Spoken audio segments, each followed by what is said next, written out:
Clearly, I've been at Melbourne from basically December.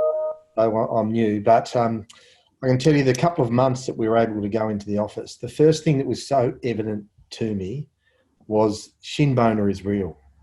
It's in the air. I could smell it. It's like, and the way people behave, and I certainly bought into that on day one. This club's got something special going on. There's absolutely no question about that.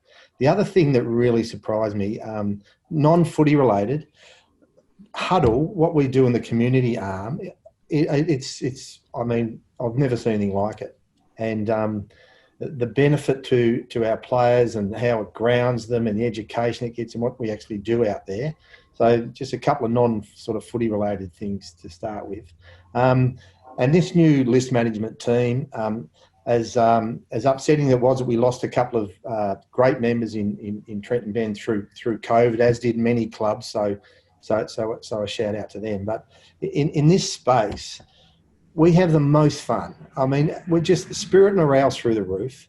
We've got a very planned and methodical approach. As we mentioned, about 4 years, and we've sort of cut it into half a little bit because 2 drafts are about as long as you can look forward to.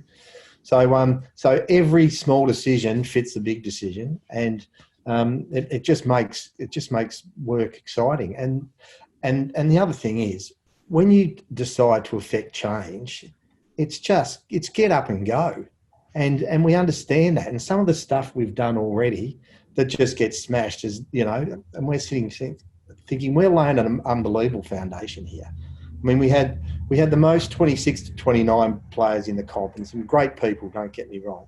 But a lot were sort of underplayed, as in didn't play enough. We had to change. And so here we roll out a plan where we have to make list changes, and we move 11, and we know, according to that list sizes are coming down. Our intel from the AFL is that COVID list sizes are coming down. So we planned for that. We planned for the fact that there's going to be other times to bring in players other than this period. There's going to be a mid-season draft probably. There's going to be an SSSP opportunity in pre-season to get people to train with you and then put on the list. So we're planning for all these things. And as we say, to this point, we've brought in 3 players traded and a delisted and a free agent. So this was all planned, and all the work that we've done with Core and all that, at Core and others, this has been going for months. So it's just been fun to be involved. So as much as bringing the players in during this week have been so much fun, this is on the platform we're going to the draft, and now it gets really exciting. So we'll have 5 picks in whenever it's going to be in early December, and then we're looking at the numbers of draftable players over 2 years, this year and next, and there'll probably be 4 next year. So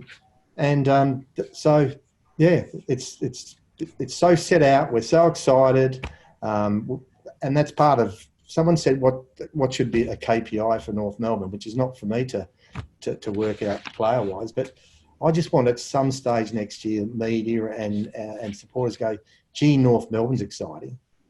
And I'm very confident that'll happen. Just in terms of the list and the youth in the team, we've had 5 rising stars over the last 2 years, which is the equal most of any club in the competition. So Mark Finnegan and his team have done an enormous job. 4 of those players were 45 plus in the draft, and you're adding Tara and Thomas. Those 5 don't include Jai Simpkin and Luke Davies-Uniacke, who were injured at the time when it was around the qualification for that. So you add those 2, and then we add in Jaden Stevens, who actually won a Rising Star. There's a big block of youth coming through there, and we've got a really good draft hand this year. So as Scotty said, exciting. That is the word that we've been throwing around the office for the last couple of days. But it is genuinely exciting for all of us involved. The other thing I'll just finish off saying is something not to be underestimated. In the industry, we have terrific relationships with key stakeholders, and that's player managers and agents.